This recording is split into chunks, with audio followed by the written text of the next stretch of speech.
When these efforts started to show a little bit of success, that's when the government moved in.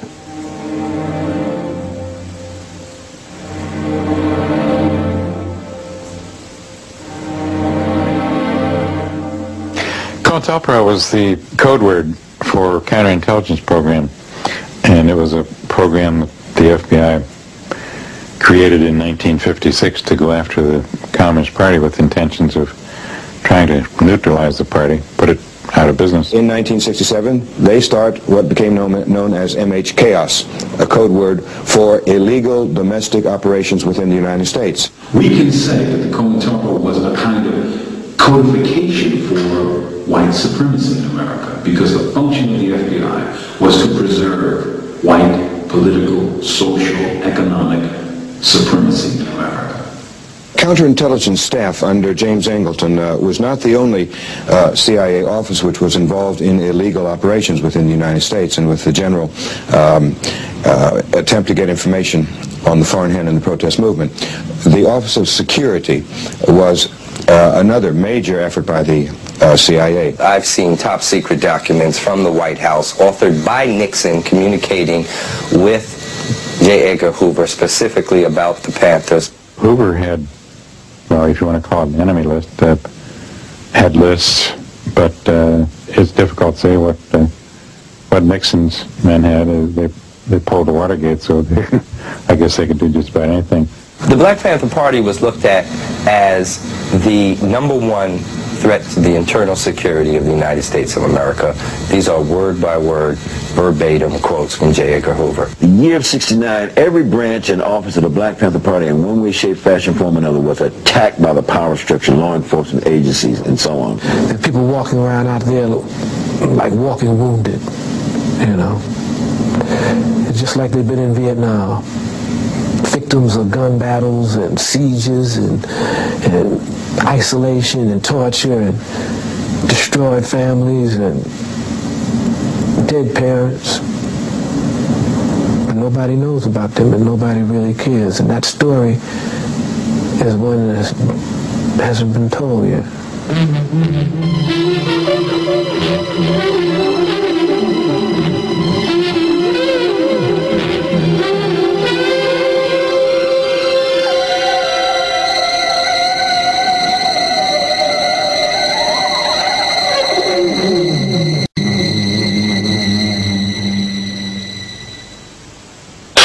At the University of California at Los Angeles, 2 Black Panthers were shot to death during a black students' meeting on the campus last Friday. 2 FBI informants and the United Slaves had shot and killed Bunchy Carter and John Huggins on the UCLA campus.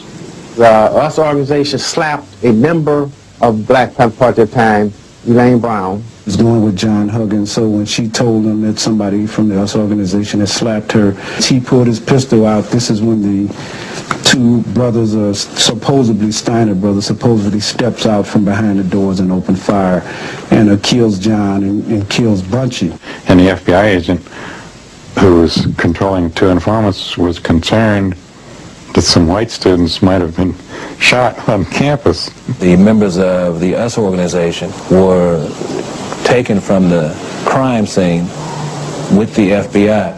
The government or whoever, power, COINTEL, whatever, they were able to kill a party when they killed Bunchy. When they killed Bunchy, they killed the party. We just didn't know it.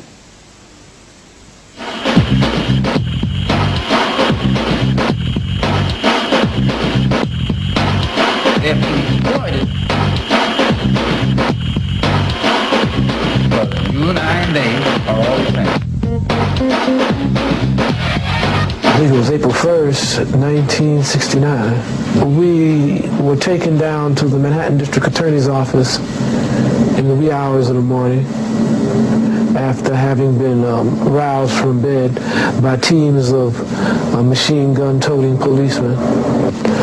Gene Roberts had the dubious distinction of having been Malcolm X's bodyguard when he was assassinated.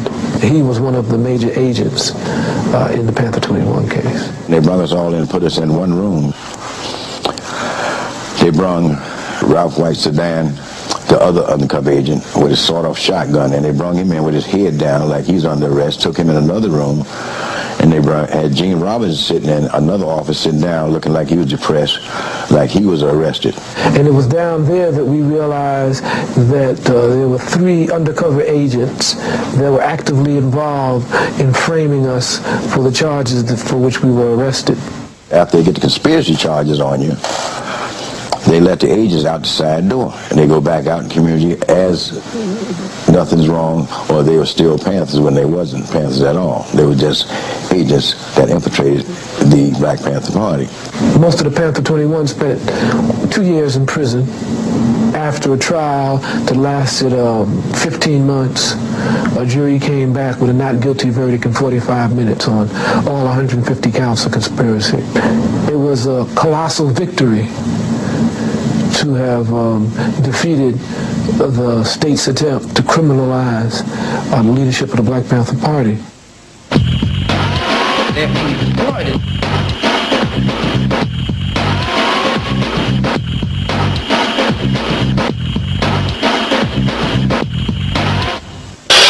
Eldridge Cleaver, the Black Panther leader who fled to Cuba to avoid being returned to jail, arrived in Algeria today to attend the Pan-African Cultural Festival in Algiers.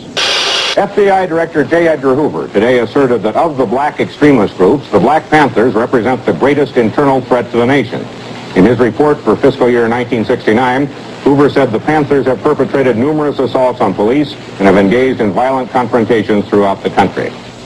You might murder a freedom fighter like Bobby Hutton, but you can't murder freedom fighting, and if you do, you come up with answers that don't answer, explanations that don't explain, you come up with conclusions that don't conclude. Fred Hampton, who, by the way, I would look at as one of the true leaders of the Panthers. Extraordinarily talented. 21 years old. Articulate. Watch some of his films, hear him speak. There was a dangerous man. He could persuade people that there was injustice, that the United States ought to be changed. Black people need some peace. White people need some peace. And we are going to have to fight. We're going to have to struggle. We're going to have to struggle relentlessly to bring about some peace, because the people that we're asking for peace, they're a bunch of megalomaniac warmongers, and they don't even understand what peace means. He was the heart and soul of the Chicago chapter of the Black Panther Party. And just an awesome motivator. We hate the oppressor, whether he be white, black, brown, or yellow. And he began to forge coalitions between various street gangs or youth organizations in Chicago. And by doing that, and by being a charismatic leader and being one who could mobilize the people, particularly the youth, he became noticed by the federal government. We might not be back. I might be in jail. I might be anywhere. But when I leave, you can remember I said with the last words on my lips that I am a revolutionary, and you're going to have to keep on saying that. The FBI never personally killed any Panthers. They always had local police departments do their dirty work, and they began to devise a scheme that culminated in his assassination while he was asleep, drugged by his security officer, who was also a police informant. City police in Chicago murdered Fred Hampton.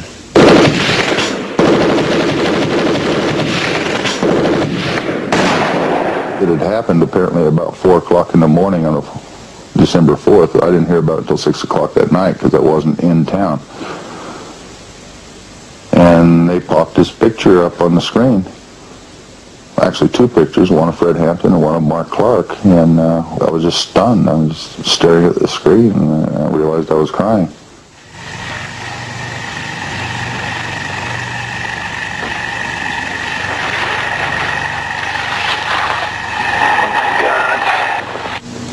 They shot that place up in ways you couldn't believe. His wife, pregnant, shot up in the bed there. She survived, as did the fetus, but Fred's body was riddled. The walls of the room riddled. I mean, you could count scores of bullet holes there. He never got out of the bed. He was murdered right there, 2:30 in the morning. They claim they're serving a search warrant. Don't we know anything about human rights? You don't serve a search warrant at 2:30 in the morning. You don't come crashing in with guns blazing and kill people who sleep in their beds in the United States of America, or do you? In essence, was an assassination authorized by the FBI, or sanctioned by the FBI. Plaintiff's code for 148 North St. Andrews, caller heard not state. The criminal conspiracy unit of LAPD, their mission in life was to investigate extremist groups, primarily the Black Panthers. And the FBI had a special unit called the S2 unit. They euphemistically called it their racial squad. Their focus was on the Black Panther Party. So the FBI's racial squad and the LAPD's criminal conspiracy section worked literally hand in hand in bringing down the LA Black Panther Party and its leadership, Pratt in particular. When Bunchy Carter and John Huggins had been assassinated, Pratt became the leader of the Panthers, and now the FBI had to get rid of Pratt. Geronimo Pratt was a Vietnam veteran. He'd been a paratrooper and won many medals in Vietnam, including a Purple Heart. He trained all the Panthers in Los Angeles on how to defend the office against attack. He was the defense minister. So he was clearly somebody that the FBI was out to neutralize. December 8, 1969, Los Angeles, Special Weapons and Tactics. Criminal Conspiracy Section, LAPD, FBI.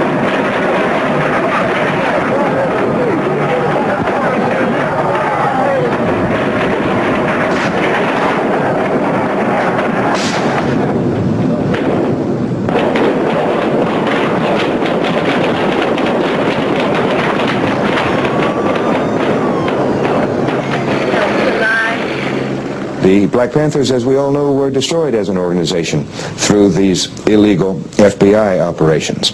And certainly the CIA violated the privacy and the rights of thousands upon thousands of Americans through the illegal operations which they agreed to do under Richard Helms as director. Any and everything was done to members of the Black Panther Party to destroy not only the Black Panther Party and other organizations, but to demoralize people, to discredit us in the eyes of the people, to criminalize our existence in the consciousness and minds of the people. It's physical violence and torture per se. There's nothing modern about it, and there is nothing sophisticated or scientific about it. It is the base against which psychological warfare has its meaning. We went to interview Dr. Mutulu Shakur, who had cured thousands of drug addicts with the experimental treatment of acupuncture. We found him in an underground prison. The Black Liberation Movement in 1969 lost something like 43 people were killed, and something like 785 people were arrested and put in prison. In any other country with the population that New African people represent, in any other country in the world, that would be considered war. We went to interview Mumia Abu-Jamal, the Peabody Award-winning journalist. We found him awaiting execution on death row. In essence, when one looks at the aims and objectives of the federal government through the FBI, by way of the COINTELPRO program, what one really sees is a war against Black America, a war against any, in the words of the files in fact, the emergence of a Black Messiah who could lead Black America.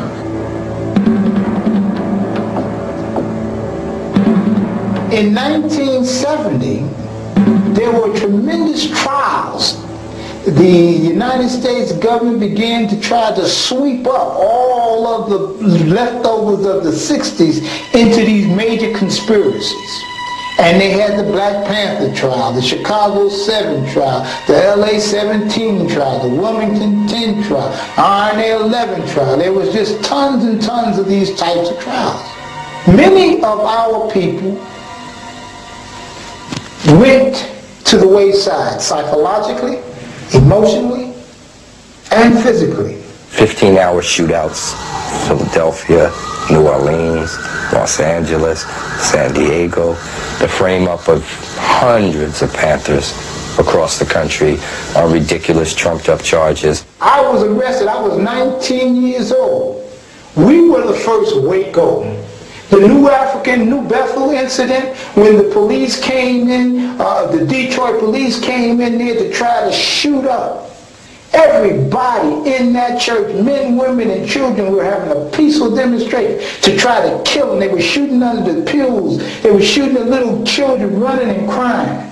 There's nothing to me has been more painful out of all the people I know that died in Vietnam than those comrades who died out here in the streets. There is nothing. In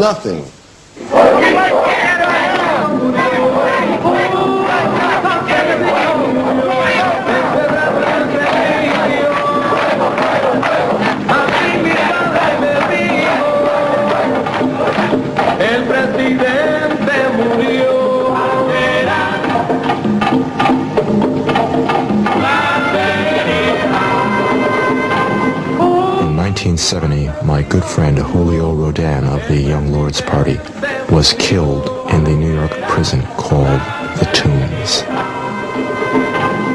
If they were doing it in Vietnam and it was perfectly legitimate to go out and kill as many Vietnamese as one could, or Viet Cong as one could, then why not kill enemies in the United States?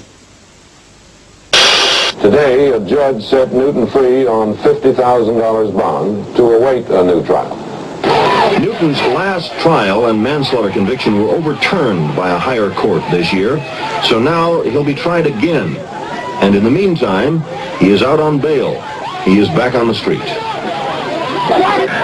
Before Newton got out of prison, the founder of the Black Panther Party sat and talked about his plans for the Panthers now.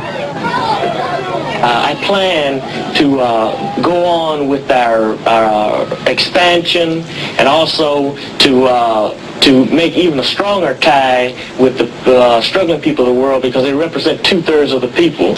J. Edgar Hoover today characterized the Black Panthers as the most dangerous and violence-prone of all the extremist groups now active in the United States. There were forces at foot trying to undermine the relationship between not only myself and the leadership of the Black Panther Party, national leadership, but between the various forces within the Black Panther Party who wanted to make the Black Panther Party more responsive and democratic, and those who wanted to maintain the Black Panther Party as an extension of autocratic control of a Central Committee. The Central Committee of the Black Panther Party, when I come out of jail, I reorganize it again.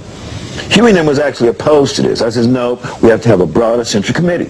Because when I come out of jail, Huey was sitting there with him and David, he went to jail, and Elaine Brown and a couple of other people, and said, this is our Central Committee. And I said, Huey, this whole supreme commander crap has got to go. And these are the private conversations I had with Huey, you know. So my point becomes, he was trying to absolutize himself. We had felt that all the contradiction that was happening between David Head and all the other people in the party, the central leadership and the breakdown in centralism and all of that, would be resolved when Huey came home. When Huey came out, Geronimo remained a member of the Central Committee.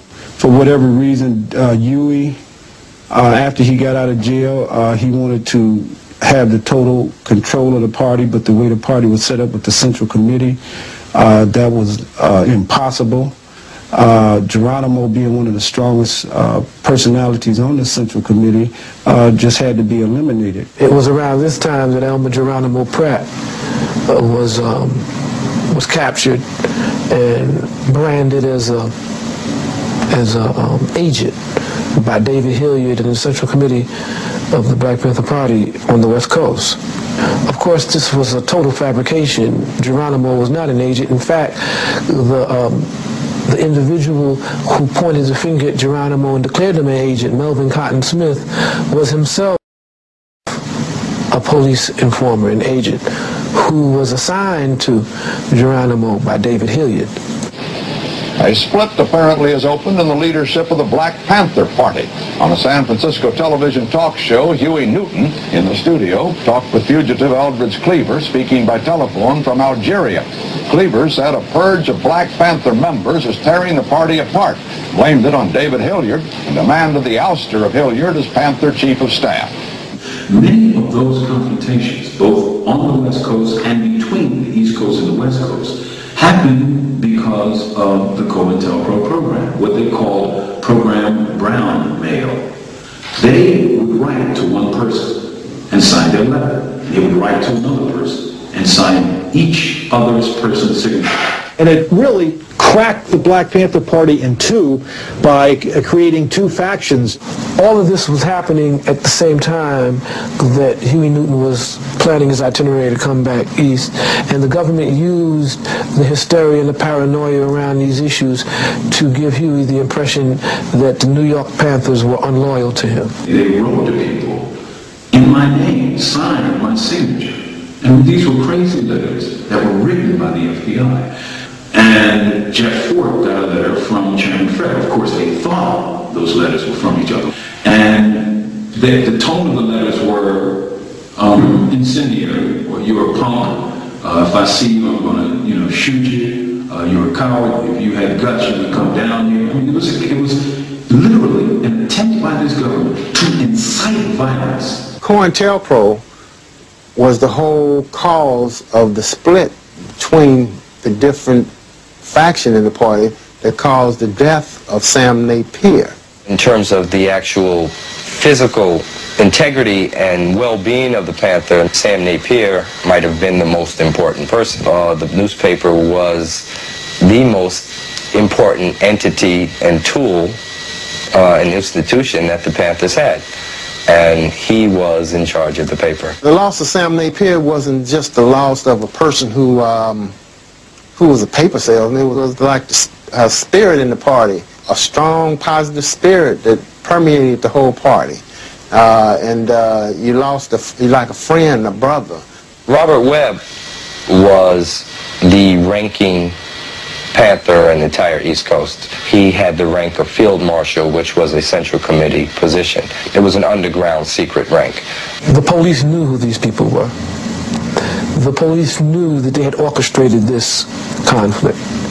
And they gloated over it in their documents when they said that they could take credit for the murder, for Robert Webb's murder, and that they could take credit for the irreconcilable differences in splitting the Black Panther Party.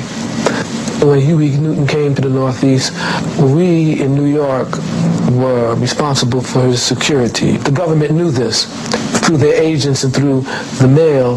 They sent threats, death threats to Huey Newton, purportedly coming from us on the East Coast, saying that, we were faithful to Eldridge Cleaver and that when Huey came back east, we were going to kill him.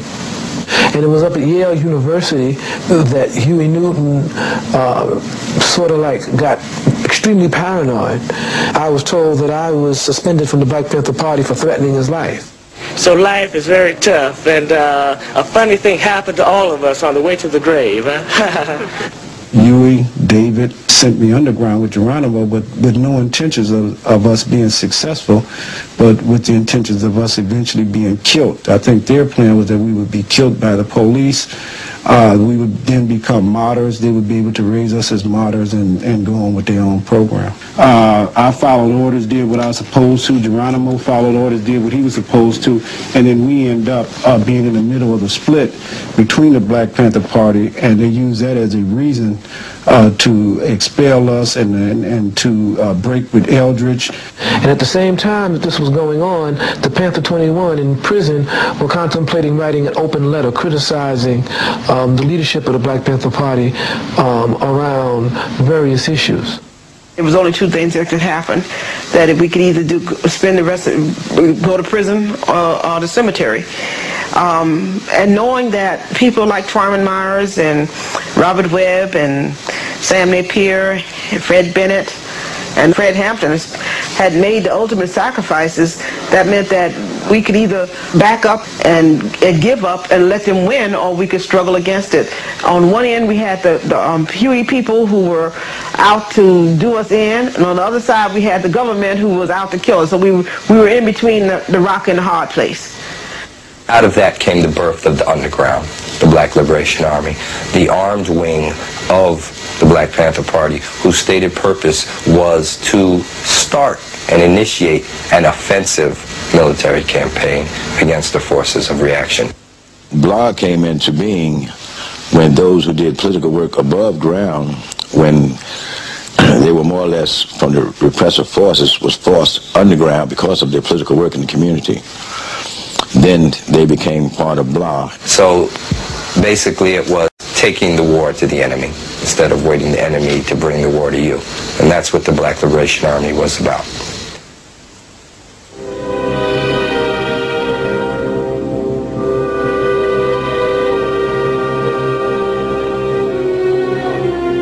The public at large has a hard time understanding how often innocent people are wrongly convicted.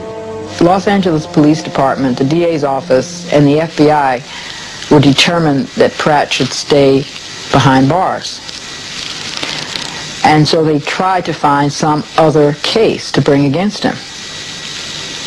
And they finally decided on an unsolved murder case called the tennis court murder that came out of Santa Monica, and charged him with this on the basis of some shenanigans involving FBI informant named Julio Butler. Julius Butler said at Pratt's trial he was not an FBI informant. We have a ton of material that clearly indicate that Butler was an FBI informant. As an example, here we have an FBI Federal Bureau of Investigation, August 19th, 1969, and all the information he was giving the FBI during that interview. Of course, the FBI is going to place itself in a position of being able to deny whatever happens, just the way they're denying that Julius Butler was an informant. Butler said that he has written a letter containing information relating to an involvement of BP members in an affair that could put them in a gas chamber. I mean, they had an informant file, and Butler was contacted about 36 times, but they said, well, he's not an informant. Butler said that he was expelled from the BPP in August of 1969. At Pratt's trial, he said he was not expelled, that he quit. Now, according to FBI's own records, their own telephone tap, they later realized that Geronimo Pratt was in Oakland at the time of the tennis court murder. The ballistics person came in and testified that the bullet taken from the victim did not match ballistically the barrel of the gun. Well, the way they got around that was they had Julius Butler, as part of his confession, tell the jury that not only did Pratt confess the crime to me, that he did it, but he also told me that he threw the barrel of the gun away. So that took care of that. The counterintelligence program had successfully divided the Black Panther Party into two opposing groups, and the Newton group had barred any members of its group from having anything to do, speaking on the phone, talking to, and definitely not testifying in trial of the other group. Geronimo Pratt had been expelled. He was in the other group. And so almost all the people who had attended these staff meetings in which he was present, in which I was present, were unable, upon pain of being expelled from the Panther Party, to testify. This murder in Geronimo's case clearly was not Geronimo. Then those government agents need to be brought to justice. And that's the responsibility of people in this country at this point in time.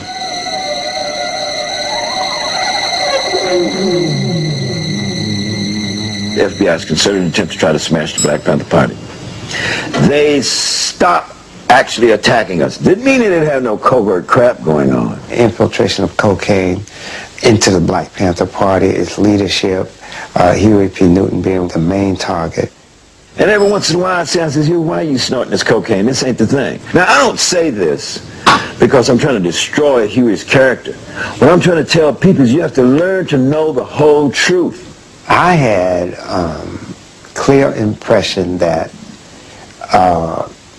chemical warfare would be utilized against the Black Panther Party. We had taken a position in our rules against anyone shooting heroin and narcotics found would be immediately dismissed from the Black Panther Party, because we essentially were anti-drug in our operations. I'd say, in my analysis and reflection and research, that there were mind control operations run against the Black Panther Party, as well as a lot of other operations, psychological warfare programs.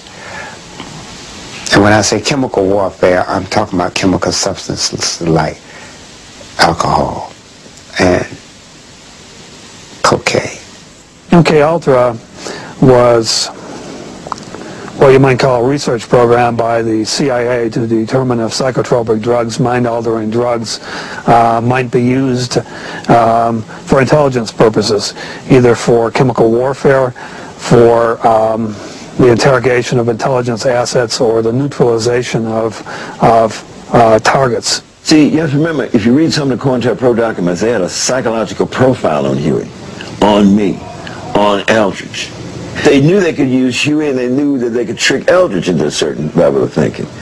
So, they developed this over a period of time. Now, here we got a situation where you got some party members that talk to me that they believe Huey got duped in to, on a small scale level, methodologically destroying the party. And the party basically went from a people's organization to Huey's private army. That's basically what happened. It was agreed that I would run for mayor of Oakland, and then Huey insisted that Elaine Brown had to run for city councilwoman at large. We lose the goddamn campaign. And then I found out, late May 1974, that Huey was trying to take over the drug trade in Oakland, California. So I said, Huey, the party is over. The committee will resolve itself into executive session. The room will be cleared and swept. No director of the National Security Agency has ever before been required by Congress to testify in open session. There is a great deal about the best intelligence service in the world that we would be proud to tell, to bring into perspective what we have had to say recently about the missteps or misdeeds of the past. I believe that I could go back over my experiences in the Justice Department and find some areas in which the Bureau is not fully accountable to me. Yes, Senator. William C. Sullivan, who retired as the FBI's chief investigator 6 years ago after a falling out with J. Edgar Hoover, was killed in a deer hunting accident in New Hampshire today. Sullivan was 65. Bill Sullivan, who was the number 3 man in the Bureau in charge of Division 5 Domestic Intelligence, expressed extreme remorse to me about his role in suggesting an anonymous letter to Martin Luther King for Dr. King to commit suicide a week before he was going to be called upon to testify before the House Committee on Assassinations.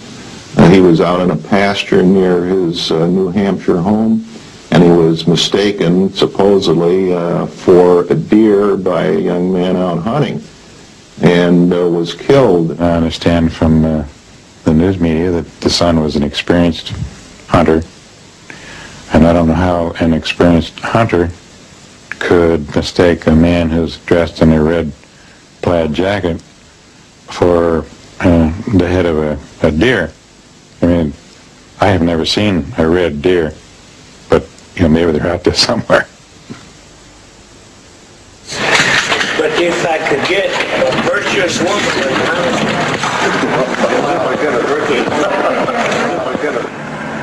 who's the boss?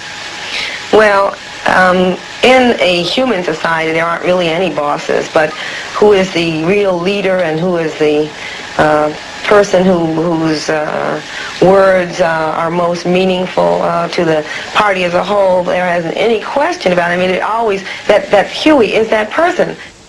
I had the distinct impression consistently from 1971 that Ms. Elaine Brown was a highly placed intelligence operative inside the Black Panther Party.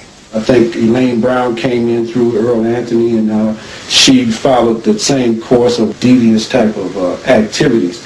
So I'm saying all this to say that they got involved with people and caused a lot of problems, but we was aware of it. We just wasn't aware of the extent that the LAPD, the federal government with its COINTELPRO, the CIA, FBI, we wasn't aware to the extent that these people were involved. She acknowledges in her own words, in her book, Taste of Power, that in fact she had been educated, groomed, taught at the hands of a longtime Central Intelligence Agency operative, J. Richard Kennedy, who anyone can find out about in David Garrow's book, The FBI and Dr. Martin Luther King. So many party members literally have told me they believe this, that this woman was connected some kind of way and got step by step, piece by piece, got Huey hooked over into some notion that he could get more money behind the scene if he step by step methodologically demised the Black Panther Party.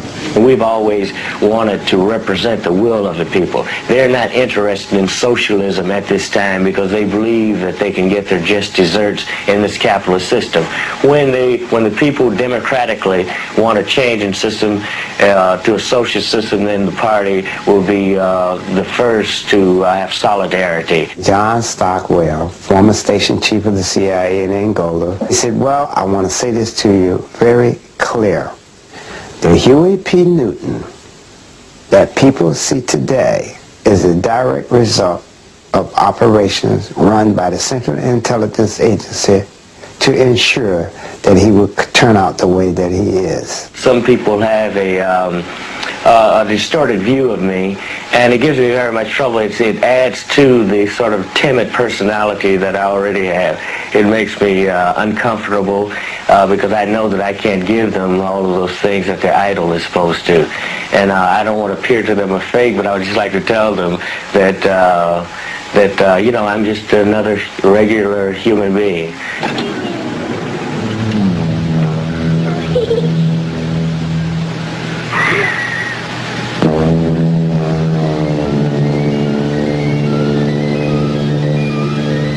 Huey P. Newton was never the same.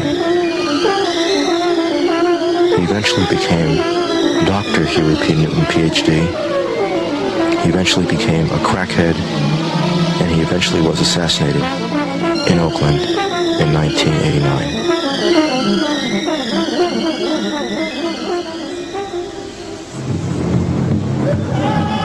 In the course of our journey, we discovered that certain individuals involved in the demise of the Black Panther Party were also the same individuals who were involved in the demise of the American Indian Movement.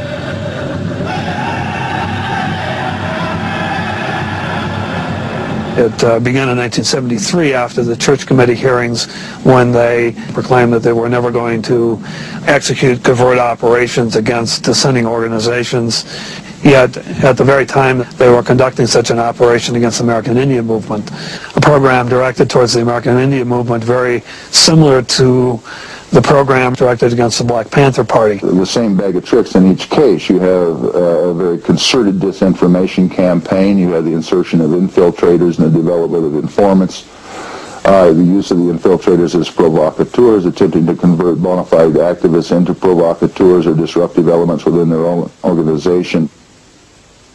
They literally would unleash death squads to make sure that the people who were living on the $1,200 a year in the tar paper shack would continue to live on the $1,200 in a tar paper shack.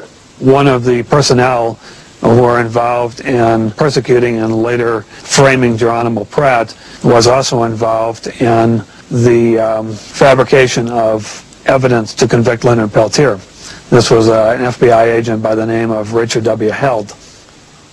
Well, Richard the Elder, which is Richard G. Held, was basically one of the architects of COINTELPRO. Strangely enough, both the father and son were involved in the operation on Pine Ridge, which led to the frame-up of Leonard Peltier on murder charges. Basically the paramilitary operations of 250 to 300 FBI agents, SWAT personnel, on the reservation for about a 3-month period of time to once and for all break the back of the American Indian Movement.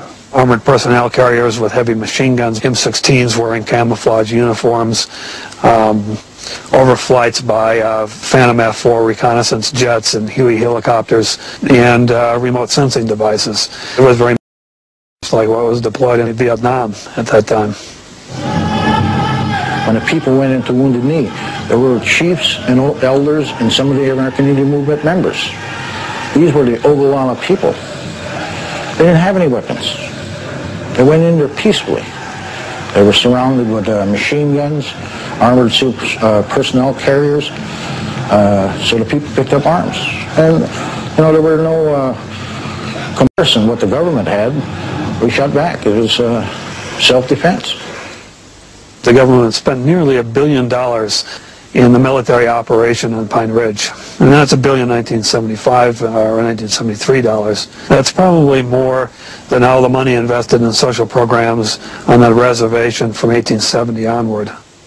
Our people's movement to control the resources and land on the reservations happened to coincide with the energy crisis. In the Black Hills, there were at least a dozen large multinational corporations, energy corporations involved. And the government purports to represent the people, but it really represents vested economic interests.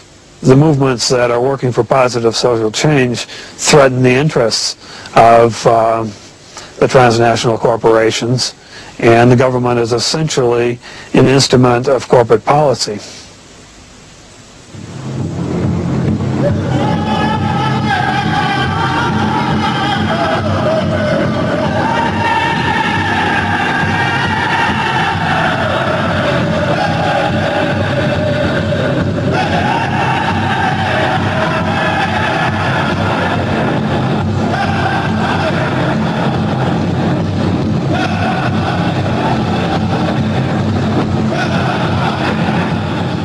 Leonard Peltier, leader of AIM, the American Indian Movement, had been in jail for 20 years. We finally got permission to interview him. 3 days after we saw him at Leavenworth, he was moved. No one knew where to. Leonard Peltier is a prisoner of the longest war in the history of the United States. That's the war against the indigenous people of the United States. And he didn't shoot anybody, and he didn't kill anybody, yet he was convicted because 2 FBI agents had been killed, and somebody had to pay. The question then becomes, what is he in that cage for? And the answer is to serve as an example. An example of the arbitrary ability of the government of the United States to repress the legitimate aspirations for liberation of Native people, all Native people. He serves that purpose. So long as he's there, even though it's known that he's not guilty of the specific offense for which he was convicted. He's been sentenced to 2 life sentences. But finally they admitted in the last argument of the case in November of 1992 that they didn't know who shot the 2 FBI agents. They said it several times in different ways without any ambiguity. We don't know who killed the agents. We don't know who fired the fatal shots. And yet here's Leonard Peltier serving these sentences. We're addressing President Clinton to give clemency to Leonard Peltier in the name of simple justice. Now.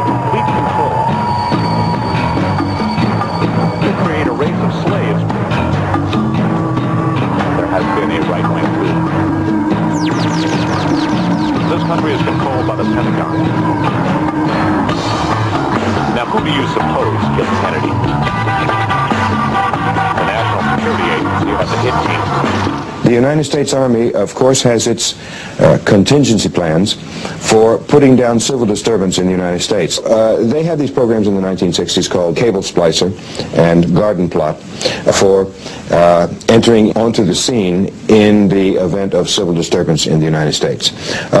These activities continued on into the 1980s, but the main agency that became involved on the civilian side was FEMA, the Federal Emergency Management Agency. The FEMA has created a great deal of paranoia, probably for very good reason.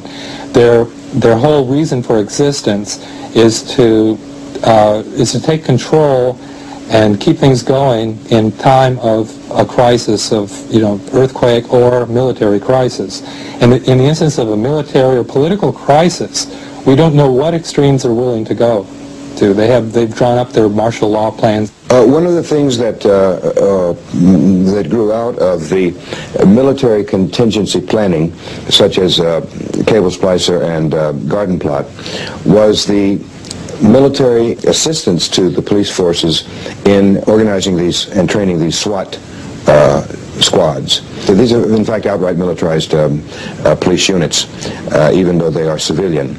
And the United States military, the Army particularly, had much to do with the establishment of these units through the 1960s and into the 70s. Now, I think all the way across the country there are SWAT units everywhere. And they started out in places like Chicago, I believe, and Los Angeles. But they were done with the help of the U.S. military. Well, Rex 84 was a plan to collect dissidents around the country who might be involved in violent activity and throw them basically in detainment camps. Some people call them concentration camps. They had, I believe, something like 17 military installations selected in the United States, where they would house up to, I believe, something like 150,000 or 250,000 people in the event that the streets turned to chaos if Reagan had invaded Central America in the early 1980s. So, despite what the director of the FBI may be saying currently, you can assume that they're still conducting covert operations.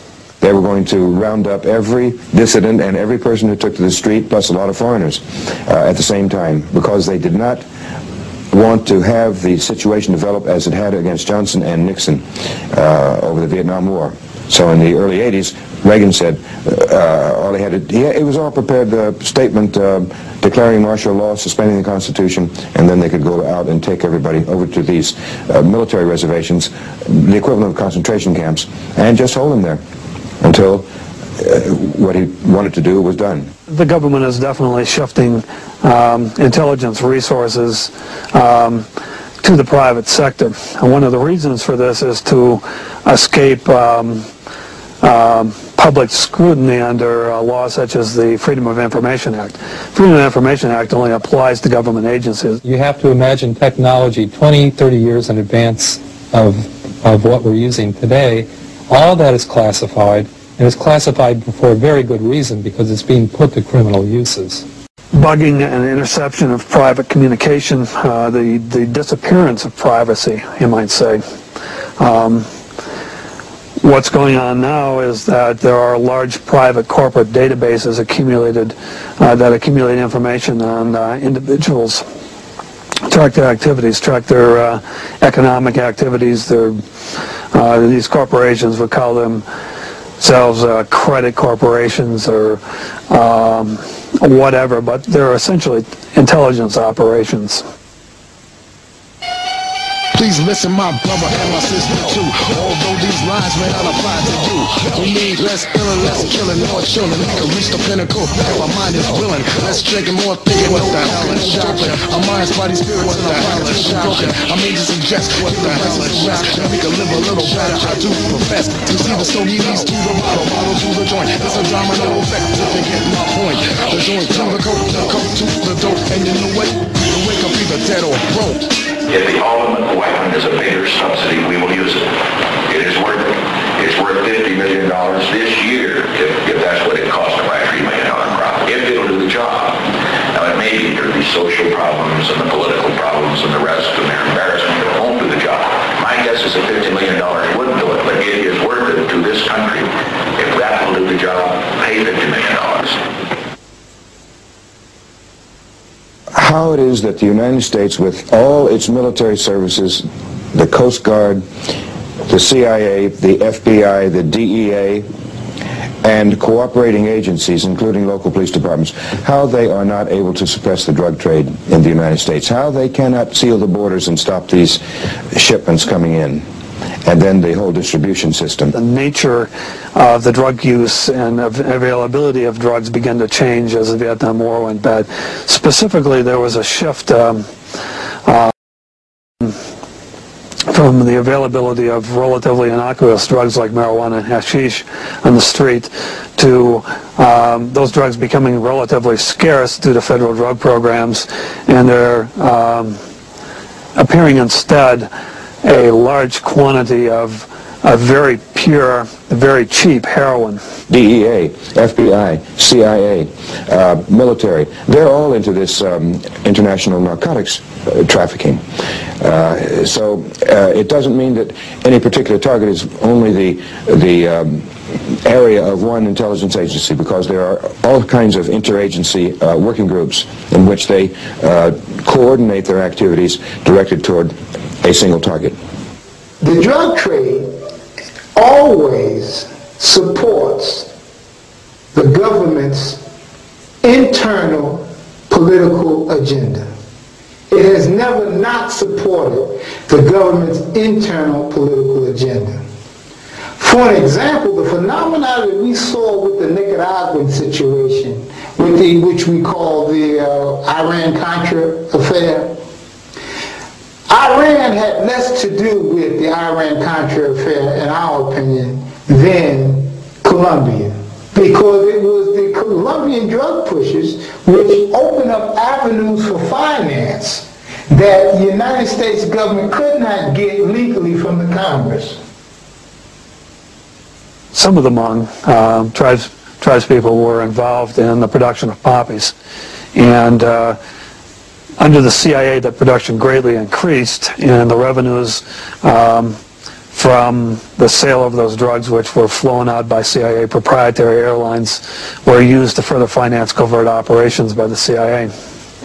So, what the United States government did was to get the ready cash through Elliott Abrams that allowed drugs, cocaine, to come into these poor communities all over the country as a means to then serve the secondary agenda, which is to sedate and control and criminalize as many of those black and Latin people that they can. One of the effects is to take totally out of the political picture a whole generation or two of young black males who either get involved in the drug trade and end up in prison, or who get involved in consumption and do not get involved in politics. It's the state that builds the archipelago of prisons. It's the state that invents a rhetoric of 3 strikes and you're out. It's the state that invents a vocabulary that is soaked in crime, which is meant to describe the lives of young people. Adolescence, basically.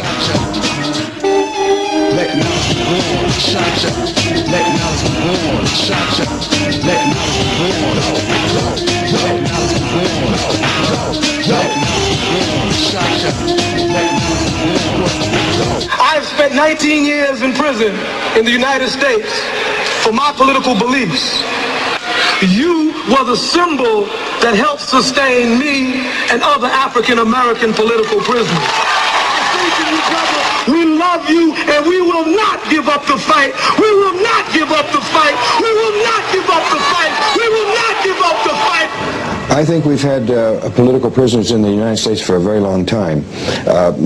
On an official level, they would not admit this. Of course there are political prisoners in the United States, even if the U.S. government will never admit to them. Political prisoners are the heartbeat of the struggle, reminders of what the struggle is really about. They have been behind the wall now 15, 20, and going on 25 years. They must not be forgotten.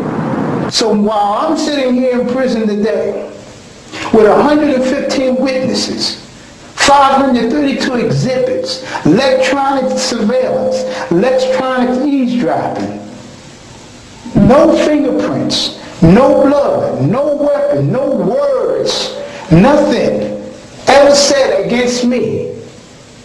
But I'm convicted. To this date, at least 800 pages of COINTELPRO and ADEX, or agitator index files, have been released to my lawyers in my name. Of course, thousands have not been. They're still classified. We believe that the Congressional Black Caucus should have a hearing to determine the effect of COINTELPRO on the new African independence movement, the Black liberation movement, like they did to the left. That the parties responsible must admit their wrong in those attacks of violation of those people's constitutional rights. It will then set a tone of reconciliation.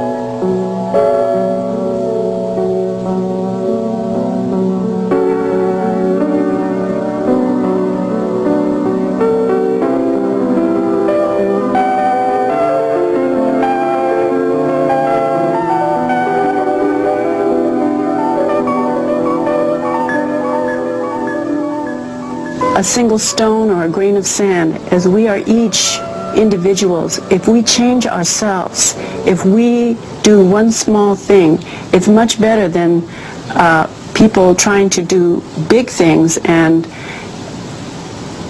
for their self-aggrandizement. Government and the system, the industrial forces that are a plague on Mother Earth, that are destroying the water, the air, the earth itself, the genetic material within us all. It isn't just destroying it for people in Africa, or people in Southeast Asia, or people in Latin America. It's destroying it for every being on Earth. And I don't mean every being, I don't mean every man, woman, and child. I mean every living entity. All through history, no matter how much power has surged through totalitarian, through empires, rulers, and conquerors, whether they be governments or individuals as dictators or despots or tyrants, history has always shown that the human spirit will always prevail.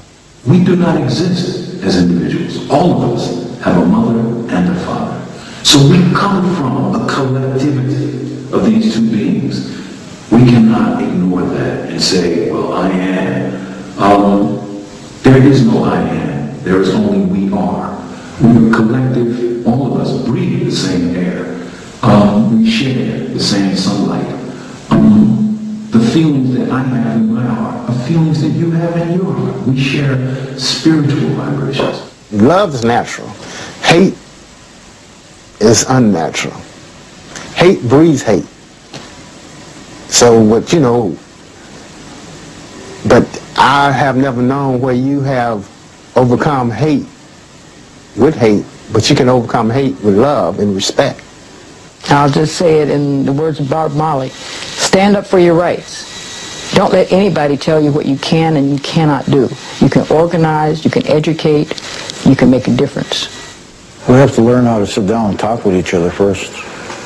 Until we can sit down and speak with each other, and sit down as men and women, sit across from each other and break bread, and to learn that we're human beings. I don't care, you know, how low you are considered in poverty, or what nationality, or how rich you are.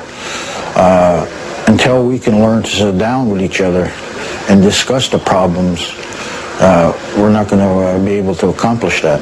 Revolution is, first of all, change, personal transformation. Revolution is not a word to be afraid of, because revolution is ultimately the most natural thing in the universe. Revolution is speaking truth to power. It is people recognizing their historical identity and their future duty and necessity to transform this reality into a better reality. I just want to be sure that everyone knows that I still have the fire in the belly, that I'll do what I can to be as productive from here as I can, that I have legal cases that will put these issues in the public record, and we will continue to share that with whoever, and that the international community should know that the New African Independence struggle and the struggle for justice is live and well. It's dormant, but here comes the wind. Free Mamiya.